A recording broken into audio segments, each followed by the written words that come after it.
Palavra de Deus.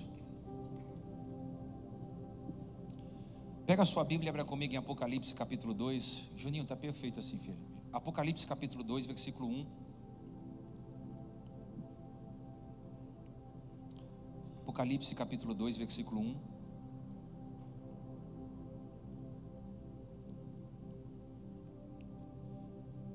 Nós vamos ler até o versículo 7.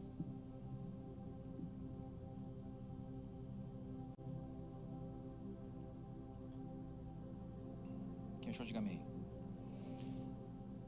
Ao anjo da igreja em Éfeso escreva: essas são as palavras daquele que tem as 7 estrelas em sua mão direita e anda entre os 7 candelabros de ouro. Conheço as suas obras e o seu trabalho árduo e a sua perseverança. Sei que você não pode tolerar homens maus, que pôs à prova os que dizem ser apóstolos, mas não são, e descobriu que eles eram impostores. Você tem perseverado e suportado sofrimentos por causa do meu nome e não tem desfalecido. Contra você, porém, tenho isto: você abandonou o seu primeiro amor. Lembre-se de onde caiu, arrependa-se e pratique as obras que praticava no princípio. Se não se arrepender, virei a você e tirarei o seu candelabro do seu lugar. Mas há uma coisa a seu favor: você odeia as práticas dos nicolaítas, como eu também odeio. Aquele que tem ouvidos, ouça o que o Espírito diz às igrejas. Ao vencedor darei o direito de comer da árvore da vida, que está no paraíso de Deus. Pode se assentar, diga glória a Deus.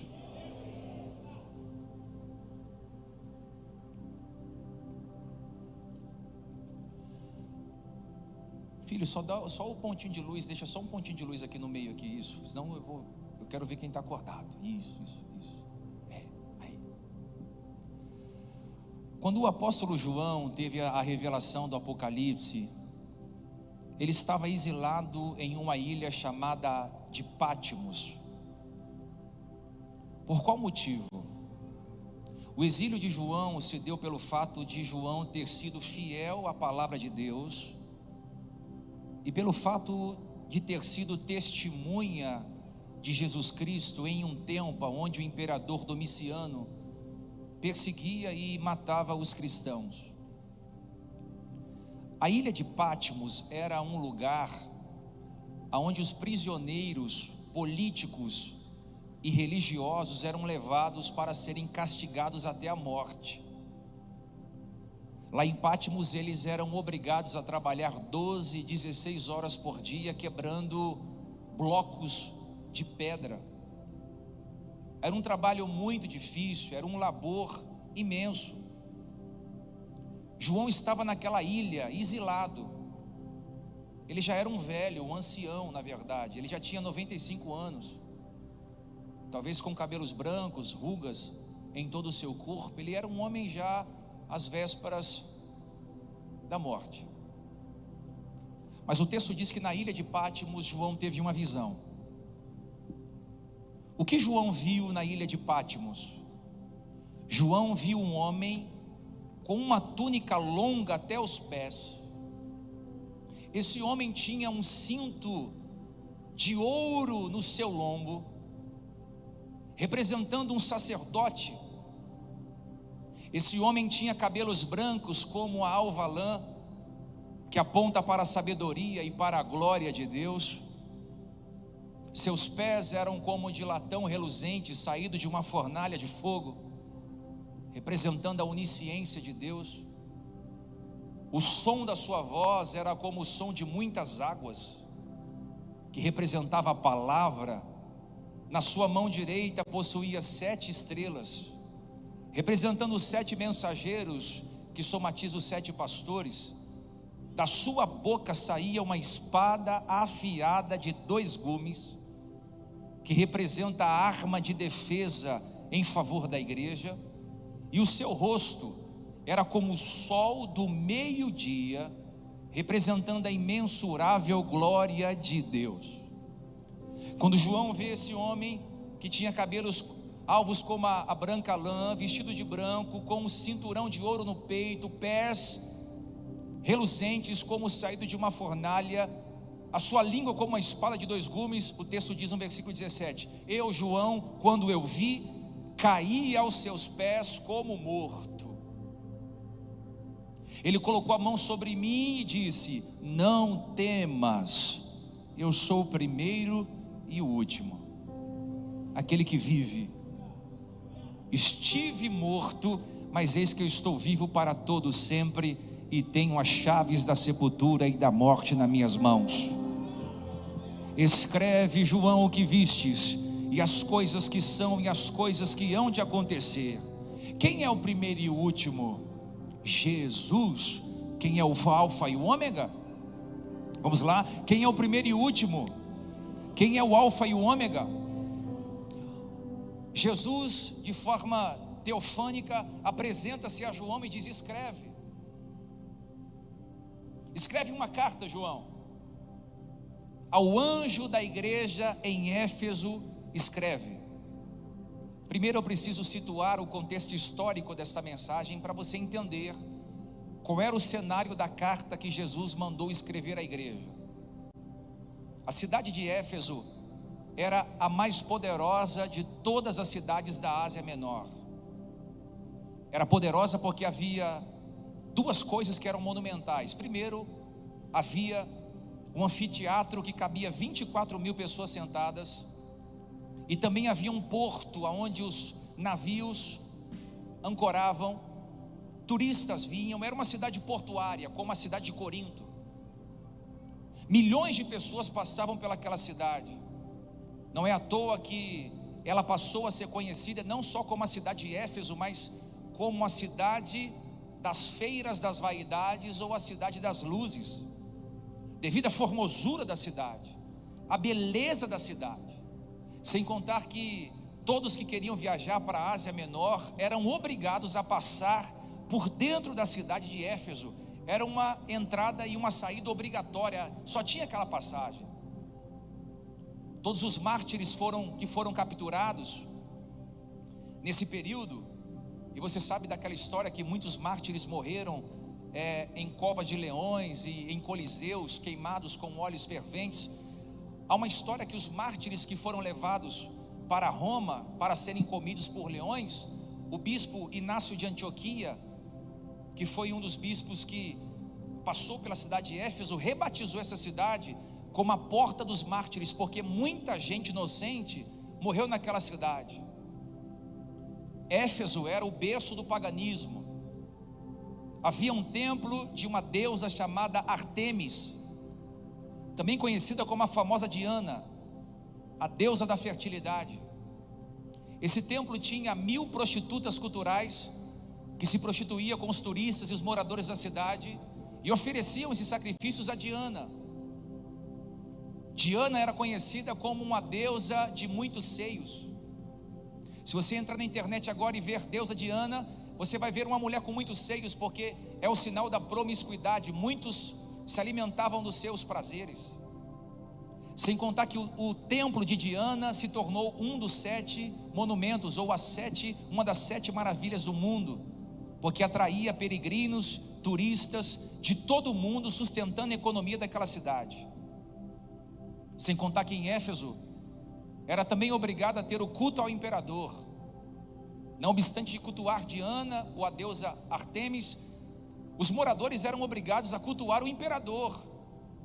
O culto ao imperador era promovido, e quem se recusasse a adorar o imperador era considerado um criminoso, sofria duras retaliações. Por isso você entende porque os crentes estavam sofrendo em Éfeso, porque eles aprenderam na Torá que não existe outro Deus a ser adorado a não ser Jeová. Eles aprenderam desde berço, ainda no Bar Mitzvah, que o único Deus a ser adorado é aquele que tem boca e fala, olhos e vê, perna e anda, ouvidos e ouve.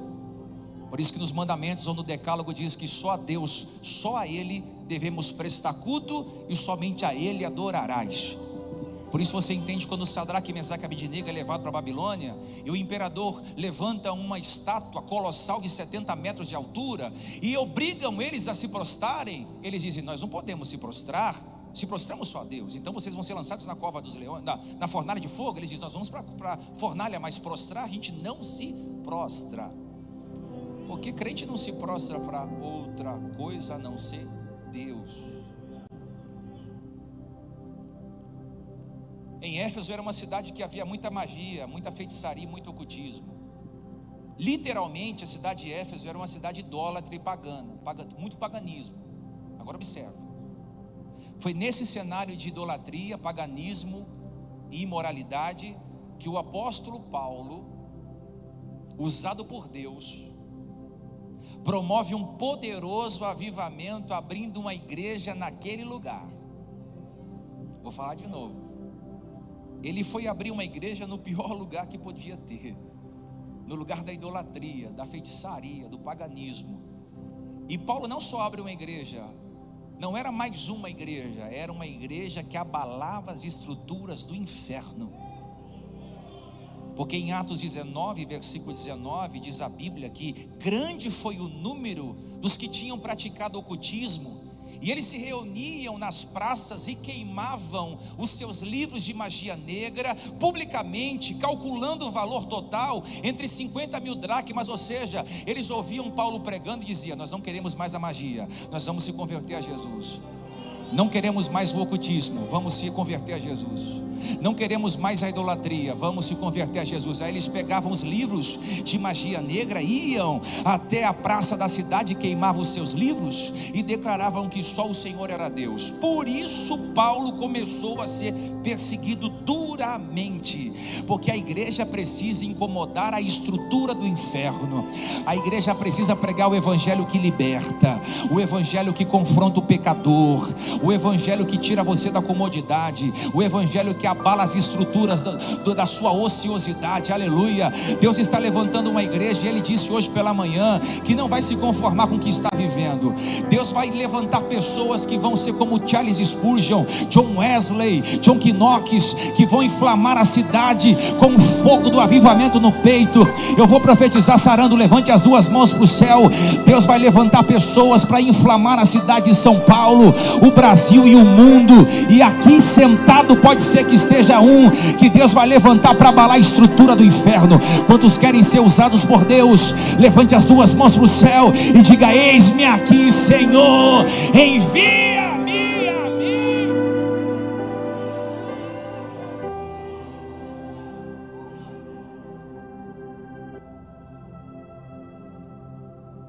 João está tendo uma visão. Ele está olhando aquele homem de forma transcendente. Cristo diz a ele: escreve ao anjo da igreja em Éfeso. Por isso que essa carta é direcionada ao anjo da igreja em Éfeso. Quem é o anjo da igreja em Éfeso? Os teólogos dizem que poderiam ser seres celestiais, mensageiros de Deus. Outros dizem que eram anjos guardiões, que protegiam a congregação. Mas a melhor interpretação bíblica, a que tem mais consistência, é que o anjo da igreja é o pastor da igreja. Escreve uma carta ao bispo da igreja, ao pastor da igreja, porque primeiro Deus fala com o pastor da igreja. Deus respeita a hierarquia, Deus respeita princípios. Não estou dizendo que Deus não fale com quem está abaixo. Estou dizendo que Deus é um Deus que respeita princípios. Primeiro Deus fala com o anjo da igreja, depois Deus fala com a igreja. Foi direcionada uma carta ao pastor da igreja. Qual era o conteúdo daquela carta, pastor? Escreve aí, João: aquele que tem as 7 estrelas em sua mão direita e anda entre os 7 candelabros de ouro. Quem é que tem 7 estrelas na sua mão direita? Grita bem forte: Jesus. Vamos lá? Quem é que tem 7 estrelas nas suas mãos direitas, na sua mão direita? Agora eu te pergunto: quem são essas 7 estrelas? Os pastores. Deus tem o pastor como estrela, não estrela gospel como hoje, que reluz para a fama, para a glória dos homens, para o crescimento individual. O pastor é estrela porque ele brilha Cristo. Ai, Deus tem a gente como estrela, aleluia. Aquele que tem as 7 estrelas na mão, ou seja, representa os 7 pastores da Ásia. E por que o pastor está... não sei se eu posso falar isso aqui. Olha o que o texto diz, que as 7 estrelas estão nas mãos do... Vamos lá, na mão do pastor, vamos lá. A estrela está na mão de quem? O pastor é Jesus. Por que o pastor está na mão de Jesus? Porque o pastor não pode estar na mão do dizimista, do ofertante, do empresário bem-sucedido da igreja, do político.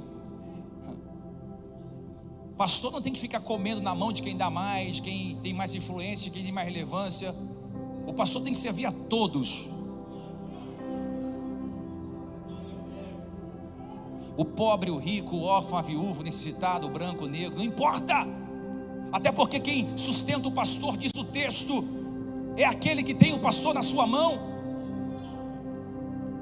Triste realidade é que muitos pastores não estão comendo na mão de Deus, estão comendo na mão dos homens. Quem dá mais eu vou, quem oferta mais eu vou, quem paga mais eu estou aqui.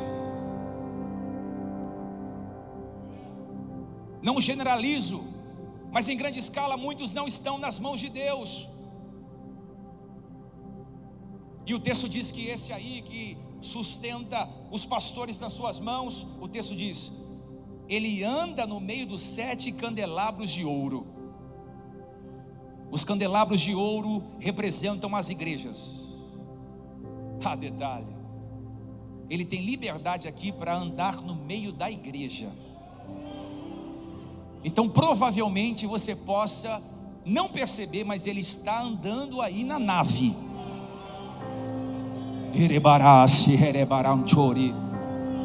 Aí ele passeia nesse ginásio, aí ele vai lá no mídia para ver como eles estão servindo, ele dá uma volta nos banheiros para ver como está a organização, aí ele vai lá no berçário para ver como as mamães estão cuidando das crianças, aí ele vai na cafeteria para ver se o café está sendo bem servido, vai no Kids para ver como é que está o desenvolvimento das crianças, ele vai lá no estacionamento para ver como é que está o clima, a temperatura, ele vai e senta do seu lado, e você com o telefone na mão, preocupado com a conta de luz, preocupado com a conta da prestação da casa, preocupado com o carro, preocupado com qualquer coisa, ele diz, esse aqui está desligado. Aí ele senta do lado de outra pessoa e diz, essa aqui está pensando no marido que foi embora. Senta do lado do outro e diz, esse aqui está com a cabeça em Nárnia, pensando na pizza que vai comer depois do culto. Mas ele senta do lado de alguém que está olhando para a palavra, dizendo, manda mais, manda mais, manda mais, manda mais, manda mais. Manda mais, esse aqui está com fome. Tem alguém com fome aqui? A mesa está preparada, e aqui é self-service, não é à la carte. Você pega a bandeja, vem para a fila, vem comer, vem.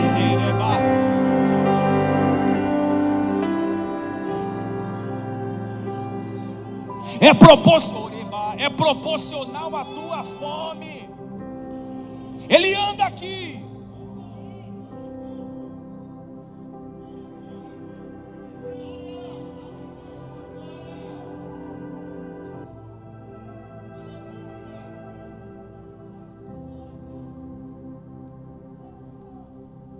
O texto diz que ele tem os pastores nas mãos e caminha no meio das igrejas, são 7. Só que a exposição bíblica começa aqui, versículo 2: conheço as tuas obras. Em primeiro lugar, a igreja em Éfeso era envolvida com uma obra de Deus. A palavra obra vem da palavra grega kopos, que significa trabalho duro, labor, labuta, suor. Os irmãos da igreja em Éfeso eram irmãos engajados com a obra de Deus. Eles amavam o voluntariado, eles amavam o reino de Deus, eles trabalhavam duro para a expansão do Evangelho, eles transpiravam suor para ver o Evangelho tocar a cidade que era paganizada. Eles não estavam preocupados com o auditório apenas, aleluia, eles não estavam preocupados só com a estrutura, eles estavam preocupados com a cidade, porque a igreja precisa tocar a cidade. Não era só um auditório com cadeiras, mas era uma igreja envolvida, que participava, era uma igreja que derramava suor para fazer aquela obra crescer. Os crentes daquela igreja eram crentes fervorosos no que tange trabalho, trabalhavam muito. Tem culto? Eu estou. Tem evangelismo? Eu vou. Tem conferência? Sou o primeiro a estar. É para lavar a igreja? Conta comigo. É para fazer o quê? É para evangelizar? É para ir à rua? Eu estou aqui. É para entregar panfleto? A gente está junto também. Era uma igreja envolvida. Será que Jesus poderia dizer o mesmo ao seu respeito? Você está derramando suor para ver a obra de Deus crescer? Você está trabalhando duro na pregação do Evangelho? Ô pastor, mas eu não sei nem pregar. Sabe sim. Pega teu smartphone toda manhã e posta um versículo bíblico. Ao invés de você ficar postando fotos com caras e bocas, decotes, mostrando teus músculos, eu generalizo isso de forma intensa. Pega o teu smartphone e coloca um versículo bíblico. Coloque uma mensagem de Deus, compartilhe um rios que fala do Senhor. Você já está pregando o Evangelho, você já está sendo boca de Deus através da sua rede social. O problema é que a gente não está mais transpirando para ver a obra de Deus crescer. Talvez eu e você deixamos de ser ramos frutíferos na verdadeira videira. Estamos confortáveis, estamos acomodados. Para que trabalhar mais, pastor? Igreja cheia nos 2 horários, quarta-feira lotado. Nem começou o crescimento ainda. Tem 1 ano e 3 meses esse prédio. Isso aqui vai ser a escola dominical de domingo pela manhã. Pega essa palavra no seu espírito.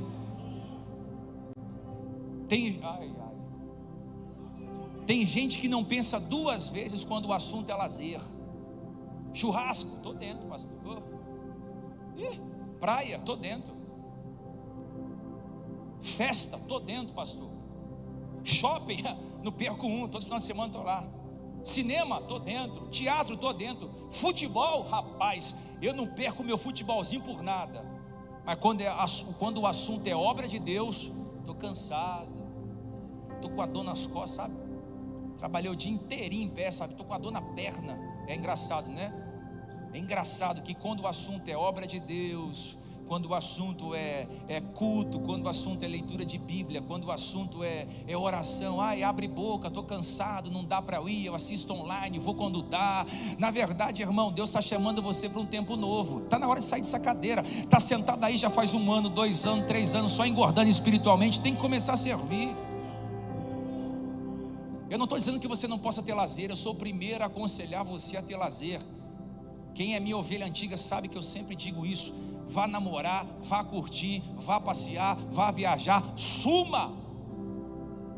Mas a obra de Deus tem que vir em primeiro lugar. Eu estou cansado para fazer a obra de Deus. Você coloca o cara na escala, o cara não vem. Chega atrasado no ensaio, chega atrasado na escala, chega atrasado no culto. Como é que o cara consegue chegar atrasado no culto todo domingo, meu Deus? Vou falar, porque se você chegar atrasado numa audiência, você não entra. E aqui você está tendo uma audiência consagrada, irmão. Um domingo, outro domingo, tudo bem, correria, filho para trocar. Agora todo domingo, toda escala, aleluia. Quando o assunto é obra de Deus, estou cansado. Não dá para mim. Trabalho 12 horas por dia. Trabalho de segunda a segunda, pastor. Nem me põe na escala que eu estou trabalhando muito. Aí Deus abre porta de trabalho para você. Deus te dá casa, Deus te dá empresa, Deus te dá trabalho, Deus te dá família, Deus te dá saúde, Deus te dá dinheiro, Deus te dá um carro top, Deus te dá tudo que você precisa. Aí Deus é o último, é o resto.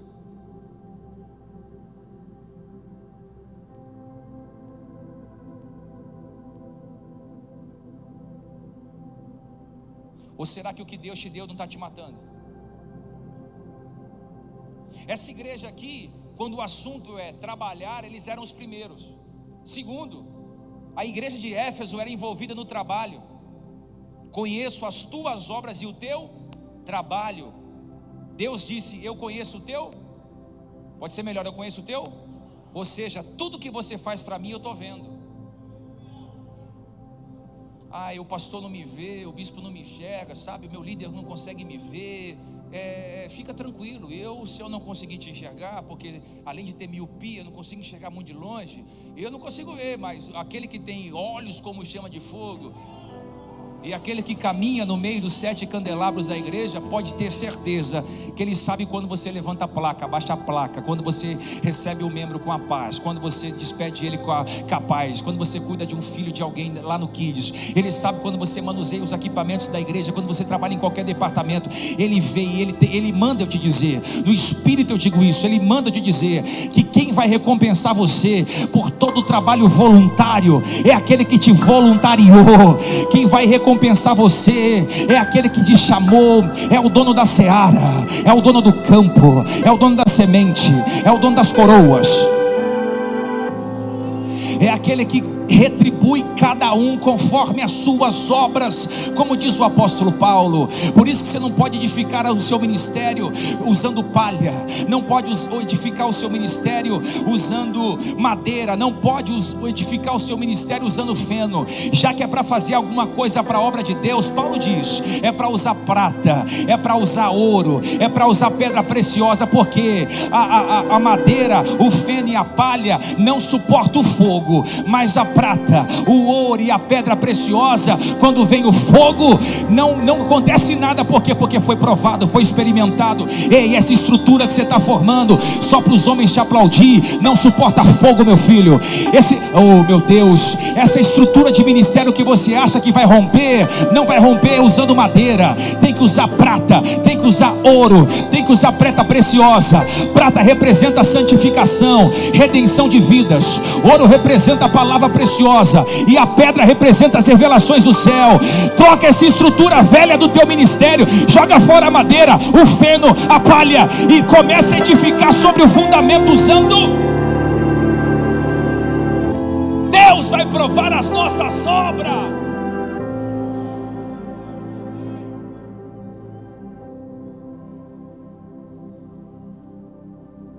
Essa igreja aqui está no meio do paganismo. Um lado o templo da deusa Diana, mas havia uma igreja ali trabalhando duro, porque não havia espaço para preguiçosos no seio da igreja em Éfeso. Preguiçoso na igreja não cresce. Não tem um glória aí não, irmão? Nenhum pentecostal aí não? Falei que hoje ia ser palavra. Eu estou só na introdução.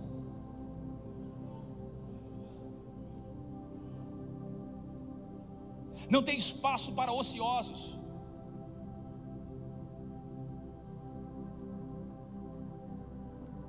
Existe muito trabalho a ser feito na igreja de Cristo. Jesus disse: grande é a seara, poucos são os trabalhadores. Em terceiro lugar, a igreja em Éfeso era uma igreja paciente. Paciência, do grego hupomone, que significa firmes diante das circunstâncias difíceis. Pelo fato de eles não adorarem o imperador, eles não podiam ter os privilégios de quem adorava. Então, para o crente, naquela época era mais difícil comprar, vender, empreender, porque eles não adoravam o imperador, eles eram marginalizados. Mas mesmo sendo marginalizados, eles tinham paciência. Mesmo sendo a escória da sociedade, eles tinham paciência. Mesmo não podendo ter os mesmos privilégios que os moradores tinham, eles tinham paciência. Eles tinham paciência. Como é que está o teu pavio? Está curto? Ou você está explodindo por qualquer coisa? Explode com a esposa, explode com o marido, explode com os filhos, explode com os amigos, explode no trabalho. Você está um pavio, você está um barril de pólvora. Os irmãos dessa igreja trabalhavam a paciência. Detalhe, paciência é fruto do Espírito. Vou fazer uma série aqui com vocês em breve. Na verdade vai sair o meu mais novo livro agora. Estou fazendo um box com 3 livros sobre as bem-aventuranças e o fruto do Espírito. Um do fruto, que são 9, mas que são 12, mas são 9 e 1, é a paciência. Isso, irmão, tem que ter paciência, irmão. Vão te fechar no trânsito, vão te amedrontar, vão te acusar, vão te degrenir, vão colocar seu nome na mesa e vão falar de você até você ficar com a orelha vermelha. Vão fazer de tudo para fazer você parar. E você? Paciência. Esperei com paciência no Senhor, e Ele me ouviu. Ele me ouviu, Ele me ouviu. Agora eu amo essa igreja, pastor Diego, pastor Fábio, porque a igreja em Éfeso era intolerante ao pecado. O versículo 2 diz assim, sei que você não pode tolerar homens maus, que pôs à prova os que dizem ser apóstolos, mas não são, e descobriu que eles são impostores. A igreja colocava à prova os falsos apóstolos, porque os falsos apóstolos eram lobos disfarçados de ovelhas. Aleluia. Por isso o apóstolo João, que já era experimentado, porque ele andava com um bom pastor, e o bom pastor estava sempre expulsando os lobos. O João, que cresceu espiritualmente ao lado de Jesus, escreveu na primeira carta, no capítulo 4, versículo 1, dizendo assim, pastor Sérgio: amados, não deis crédito a qualquer espírito, mas provai os espíritos se procedem de Deus, porque muitos falsos profetas têm saído pelo mundo. João está dizendo, tem que provar o espírito. Por que provar o espírito? Porque muito falso profeta está saindo pelo mundo, e eles usam o quê? Eles usam táticas para ludibriar o povo. Eles enganam, eles mentem, eles dizem assim diz o Senhor, quando Deus não disse nada. Eles prometem o que Deus não prometeu. Eles ensinam o povo ao engano, eles induzem o povo ao engodo. Eles só vendem coisas da terra, tudo é terreno. Mas aquela igreja era tão experimentada, acho que aprendeu com os bereanos, que disse assim, deixa eu ver quem está pregando, vou experimentá-lo na palavra. Eles não caíam em qualquer conversa furada, eles não ouviam qualquer sermão ralo, diluído em água com açúcar. Eles eram experimentados na palavra. Só quem é minha ovelha aqui? Levanta a mão para o céu. Só quem é dessa casa. Deus vai te dar capacidade para discernir os espíritos. Deus vai te dar capacidade para quando alguém abrir a boca, você dizer, profeta, esse é profeta, esse aí é profeta, porque testificou no meu espírito. Mas quando for falso profeta, Deus vai dizer, esse aí é Balaão, esse é Balaão, esse aí é Acabe, essa doutrina aí é doutrina de Jezabel, isso aqui não tem nada a ver com o evangelho. Deus está dando discernimento para você, porque nós não vamos ser levados por vento de doutrina. Está repreendido todo falso profeta que transita nas igrejas. Está repreendido em nome de Jesus. Todo falso profeta, pregador, evangelista que sai por aí profetizando e pregando e levando milhões de pessoas ao inferno. Essa igreja aqui colocava à prova os caras. Eu vou te ensinar algo, posso? Se você é minha ovelha e respeita a minha autoridade, nunca mais você deixa alguém colocar a mão na sua cabeça.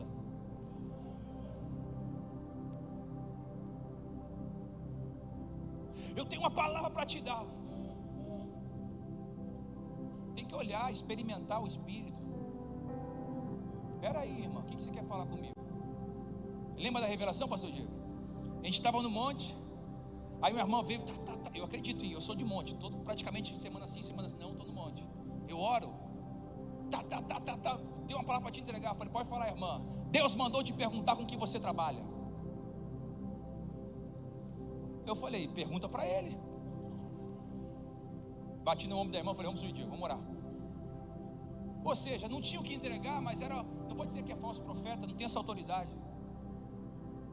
E até porque a Bíblia me ensina a não julgar o profeta, mas a profecia.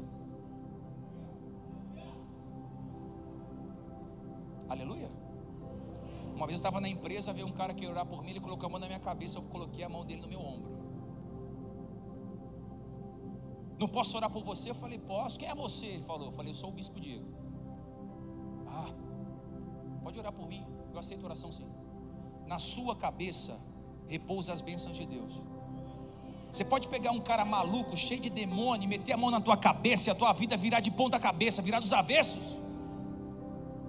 Por isso, quando você for numa igreja, irmão, você pode estar aqui em qualquer outro lugar, sonda bem aonde você está colocando a sua cabeça.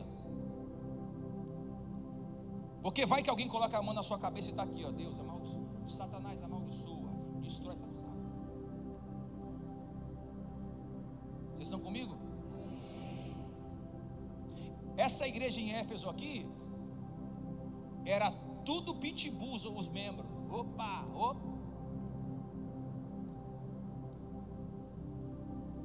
Profeta naquela igreja ali era só profeta de Deus, porque se não fosse profeta de Deus, não vingava.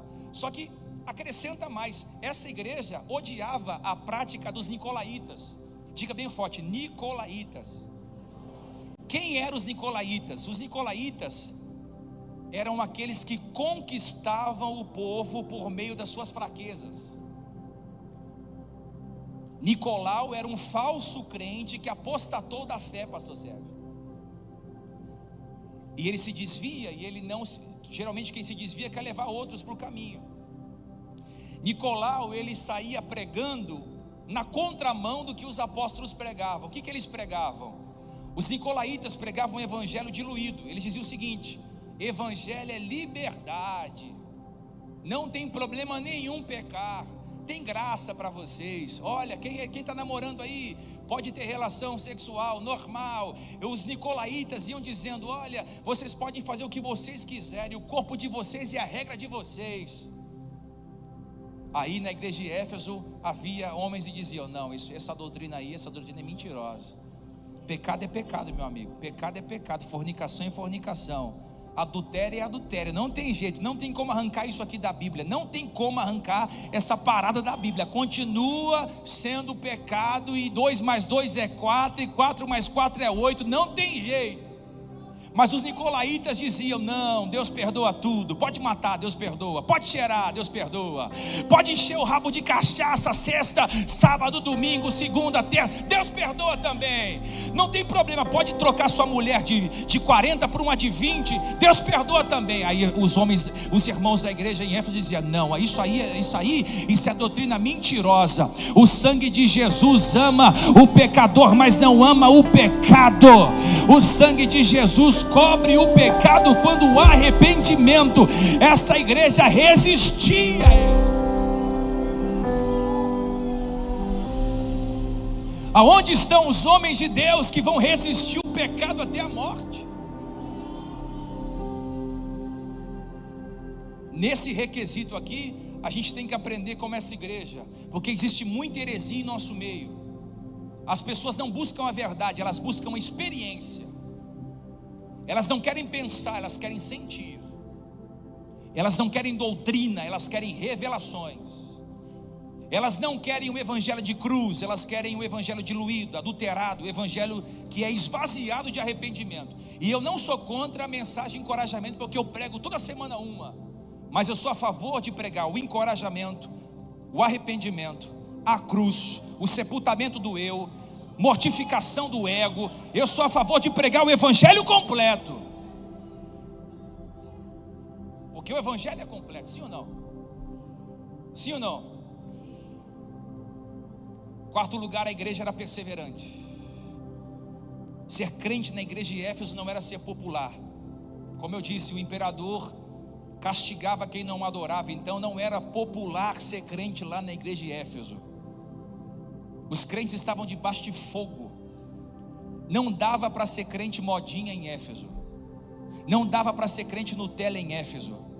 Não dava para ser crente domingueira em Éfeso.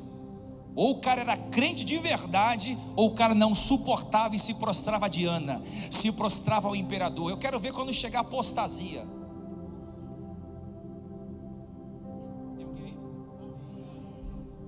Por isso que eu sempre falo que culto de domingo e culto de quarta-feira é a cereja do bolo. É muito importante vir domingo, importante vir na quarta, mas é só a cereja do bolo. Porque o culto não começa aqui, começa na sua casa.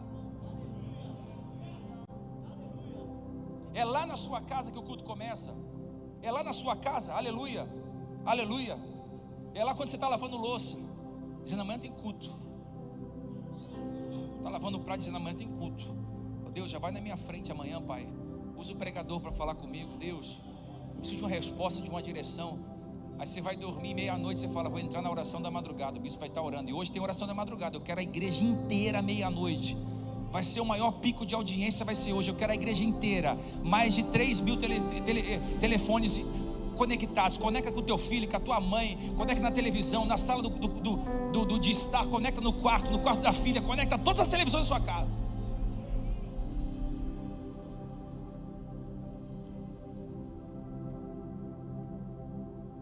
Todas as televisões. Não dava para ser crente meia boca ali, tinha que ser crente firme. Porque tem gente que acha que o evangelho é um mar de rosas. Ai, qualquer coisa eu vou embora da igreja. Ai, eu me chateei com o pastor, vou embora da igreja. Ai, eu olhei ali, a irmã pisou no meu pé na cantina, vou embora da igreja. Ai, eu queria parar meu carro ali, o obreiro não parou meu carro, eu vou embora da igreja. Ai, porque o meu filho quebrou tudo no Kids e eu fui chamado para educá-lo e eu não gostei, eu vou embora da igreja. Ai, porque eu não estou tendo oportunidade, vou embora da igreja. Engraçado, a gente quer ir embora da igreja por coisas pequenas, mas não sai do mundo, não sai da empresa quando seu patrão te aperta, não sai da sua casa quando a sua mulher fala algumas coisas que você não gosta de ouvir, não sai da casa que você mora, porque o vizinho está reclamando do som alto que você faz. Agora da igreja sai. Nós não podemos ser tão frágeis assim. Pastor, o que eu faço então? Eu vou ficar no meu lugar. Quem estiver tirando a minha paz, vai sair esse Satanás aqui do lado, eu não. Ah, capetinha, você que vai sair. Antigamente eu saía. É melhor minha paz. Hoje não, hoje eu vou ficar onde Deus me plantou. E quem não gosta de mim, não importa. Eu estou na mão daquele que segura 7 estrelas nas suas mãos. Abra suas mãos assim. Deus está com você na palma da mão. Aleluia, teu nome está marcado, tatuado na palma das mãos dele. Marcado, tatuado na palma das mãos dele. Marcado e tatuado na palma das mãos. O diabo quer te destruir, mas não consegue, porque está na palma dele. Aleluia. Estão tentando te caluniar de tudo quanto é nome, de tudo quanto é jeito, de tudo quanto é forma, mas você está na palma da mão dele. Estão fechando porta para você e você diz: e agora, Deus? Eu não tenho porta nenhuma aberta, estou sozinho. Deus diz: não, meu filho, eu abro um caminho no meio do deserto. Eu abro uma muralha para você passar. Eu derrubo os muros, eu faço os muros caírem. Eu abro o mar vermelho, eu te escondo em covas, em cavernas. Ninguém toca em você, minha filha, ninguém toca em você, meu filho. Eles tramam na madrugada, eles fazem tudo contra você, mas o teu nome está na palma da minha mão e operando eu. Quem?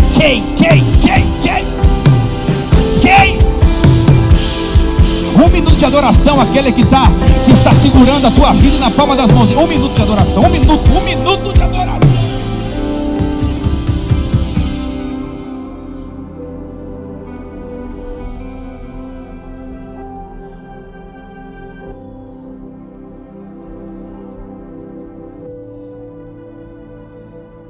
A raiva deles é essa. Como é que pode?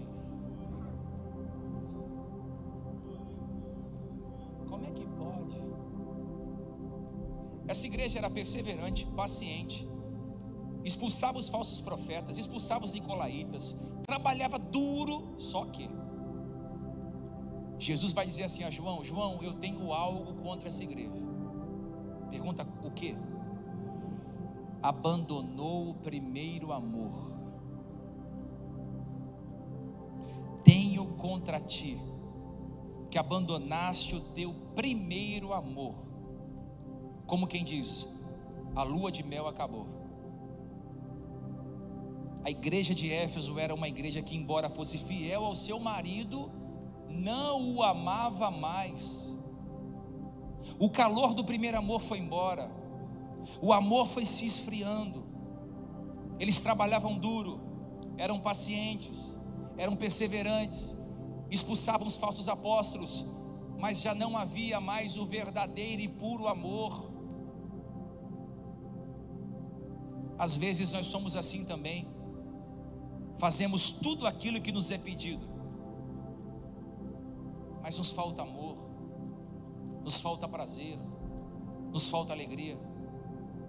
Você trabalha o dia inteiro, mas mesmo cansado, você diz: olha, eu vou no culto, eu tenho que estar no culto, mas falta amor, falta alegria.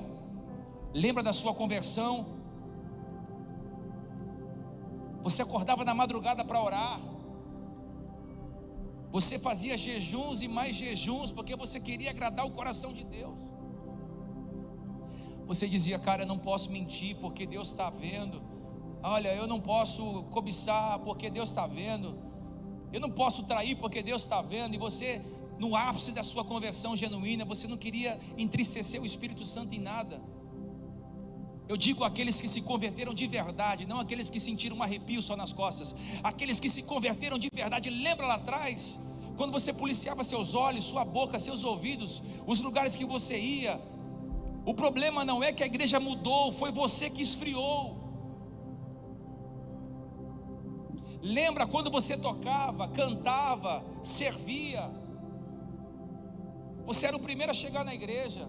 E ai que se a sua mulher atrasasse, ai se seu filho atrasasse, você ficava maluco. Tem que chegar cedo no culto.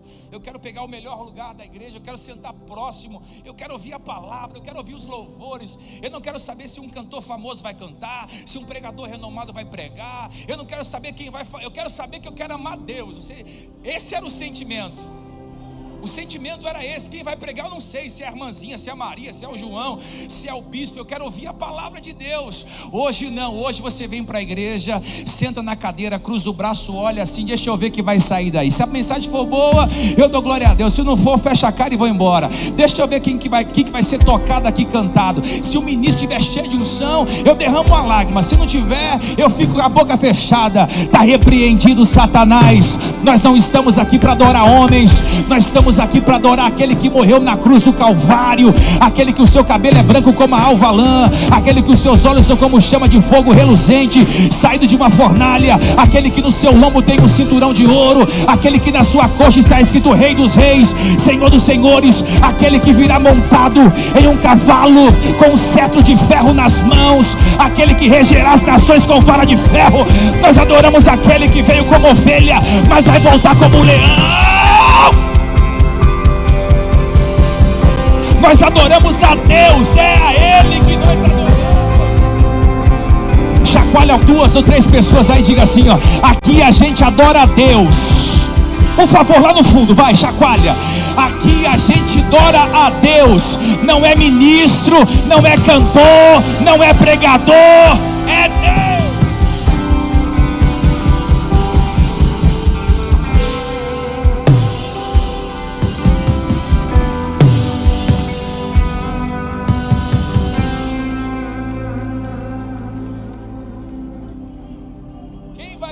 Quarta-feira, o Chico.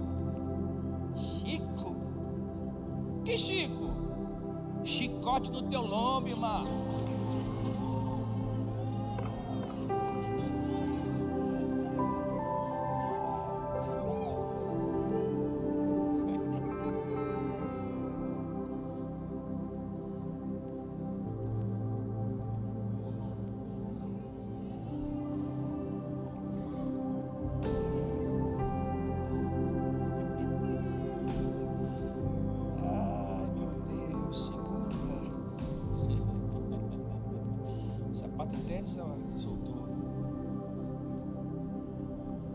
Tenho, porém, contra ti que deixaste o teu primeiro amor.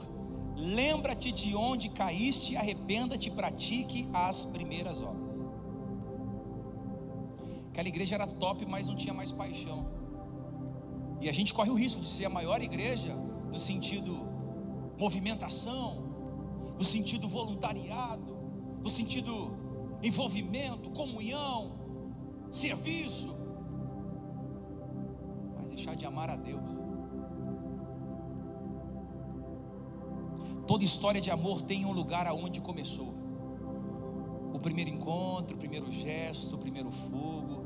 Eu nunca vou esquecer o primeiro dia que eu vi a minha mulher. Eu já me apaixonei de cara.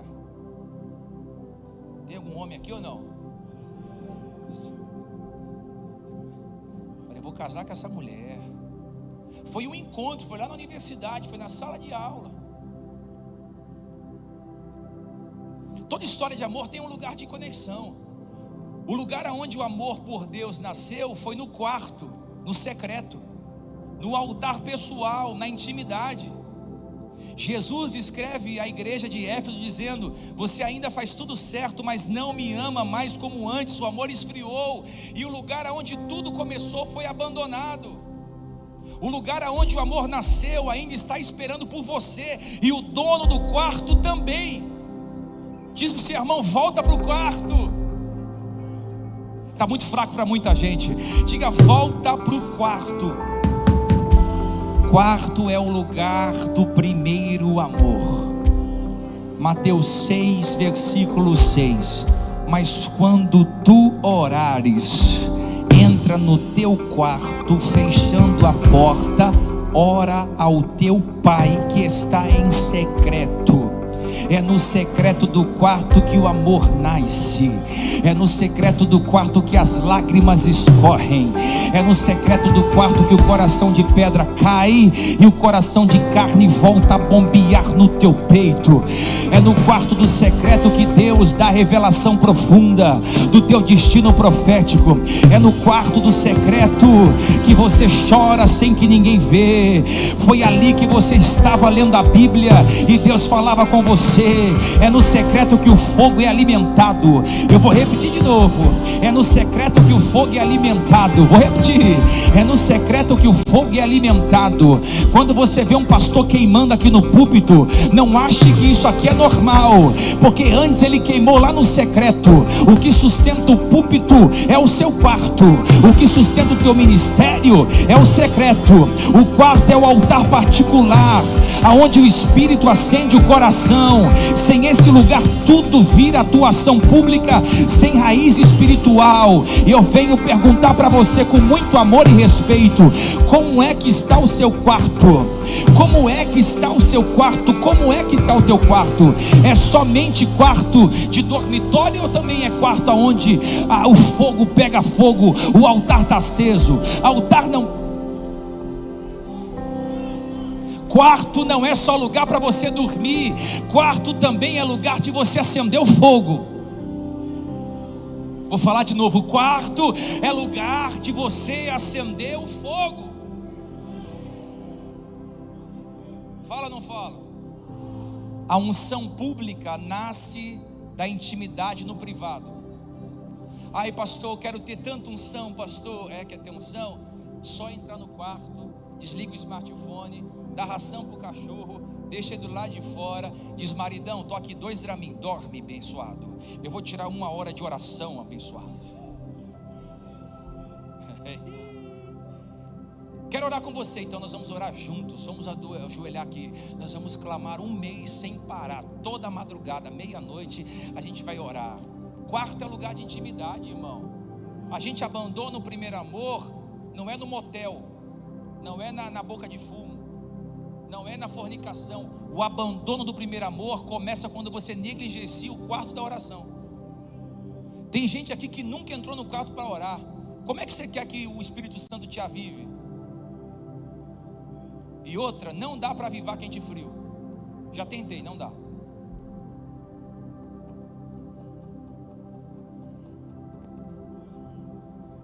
Quando abandonamos o quarto, o amor esfria. Tenho contra ti que deixasse o teu primeiro amor. Porque o abandono do primeiro amor é sutil. Quer ver uma coisa? Você troca 10 minutos de oração por 10 minutos rolando no feed do teu telefone celular. Você troca o tempo com Deus para assistir uma série na Netflix. É errado, pastor? Claro que não, também assisto. Mas primeiro vem Deus. Depois vem o meu lazer. Depois vem o meu entretenimento. Depois vem o que eu preciso fazer. Ali no quarto você renasce das cinzas. Quais são as consequências desse esfriamento? Primeiro, coração endurecido. Diga assim: coração endurecido. Diga bem forte: a voz de Deus silencia. O serviço a Deus vira um peso. Eu sei quando alguém está perdendo o primeiro amor, quando endurece o coração, não aceita ser repreendido, não aceita exortação, não aceita conselho. Quando a voz de Deus está: pastor, faz tanto tempo que Deus não fala comigo. Perdeu o primeiro amor. Pastor, eu vou parar um pouco. Por quê? porque eu estou me sentindo muito cansado. Eu estou cansado de servir na cafeteria. Eu estou meio cansado de servir no mídia. Eu estou cansado de servir no Kids. Pastor, eu estou cansado de ser voluntário.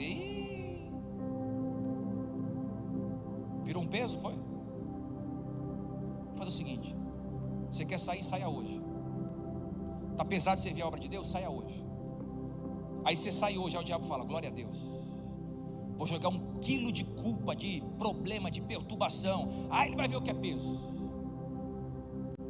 Porque o diabo é assim, ele está esperando você dar uma brecha para ele destruir tua vida. Escuta aqui: o diabo está esperando você dar uma brecha para ele pegar teu carro e jogar teu carro debaixo de um caminhão. O diabo quer uma brecha tua para você entrar em uma rua sem sair e tomar um tiro. O diabo quer uma brecha tua para entrar na tua casa e colocar o teu filho na droga, dividir você e o seu marido. Ele quer uma brecha. Mas se depender da gente, o muro está levantado, Satanás. Vou falar de novo: se depender de mim, de você, o muro está erguido. O muro está erguido. A retaliação vem, mas o muro está erguido. Ezequiel diz: procurei um homem que estivesse na brecha, mas ninguém eu encontrei. Mas quando eu olho para Sarando Nações, no domingo da noite de hoje, eu vejo um monte de Neemias com a pá na mão, dizendo: o muro vai ser reerguido, a porta vai ser edificada, e a construção da minha família, do meu ministério, da minha casa, não vai parar. Eu profetizo que você não vai abrir brecha nenhuma para o diabo te destruir, porque você está guardado, blindado, protegido por Deus.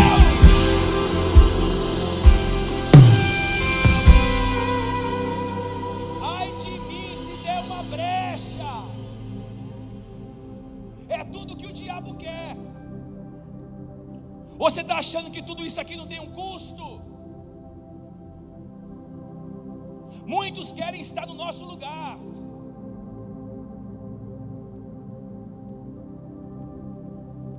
Mas o custo é a tua vida. Nunca vou me esquecer de um dia que eu fui pregar na cidade de Blumenau. Fiz uma conferência, fui para o hotel, comecei a passar mal no hotel. Foi o dia que eu passei mais mal em toda a minha vida. Eu quase morri naquele quarto de hotel sozinho. Tive uma crise aguda de labirintite, não conseguia levantar da cama. Eu não conseguia nem pegar, não conseguia chamar ninguém para me ajudar, não tinha remédio. Eu fiquei destruído aquele dia. Comecei a ter miragens e, como se fosse hoje, eu vi uma cobra entrando dentro do quarto dizendo: você não podia estar nessa cidade. Porque naquele dia Deus me usou em profecia para falar com o pastor de algo que aconteceria em 40 dias, se cumprir nos 40 dias. E eu nunca vou esquecer, eu disse: já que eu vou morrer, que eu senti a sensação da morte, vou morrer adorando. Eu quero ficar cego se eu estiver mentindo. Coloquei um louvor, me ajoelhei no pé da cama e disse: Deus, se for para morrer, vou morrer adorando. Coloquei um louvor, comecei a adorar, consegui me arrastar até o banheiro, liguei o chuveiro e fiquei 1 hora debaixo do chuveiro. Deus falou: esse é o preço. Por isso que quando Deus te dá uma revelação e você não entrega, você fica ruim, você fica doente. Aleluia, aleluia, porque tem um preço. Os sinais de que o quarto foi abandonado é que você não sente mais a presença de Deus. Tem gente que não sentiu nada desde o começo do culto até agora. Meu filho, cutuca aí para ver se está vivo, pelo amor de Deus. Ela: ai pastor, não estou sentindo nada. Mas quando começa o pandeiro, ela começa: eita.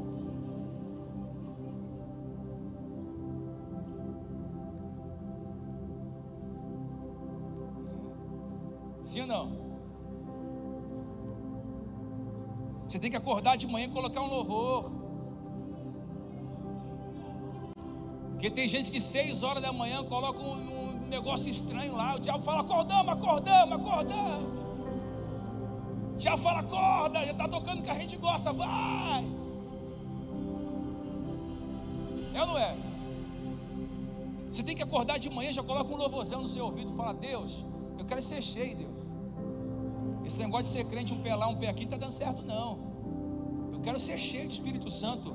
Eu quero ler a Bíblia e entender, Deus. Eu quero colocar o joelho no chão e falar: até meio-dia eu quero uma resposta.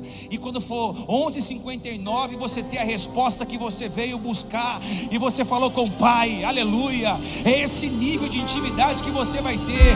É você abrir os seus ouvidos para ouvir a voz de Deus. Eu profetizo, irmão, o véu foi rasgado. O véu foi rasgado. Você tem livre acesso à sala do Pai. Você é sacerdote, sobe no santuário, adentra o terceiro céu. Pode clamar que o teu Pai ouve, busca que o teu Pai responde. Aleluia. Ele não fala só com a gente que é bispo, Ele fala com uma igreja inteira. Deus quer ouvir a tua oração.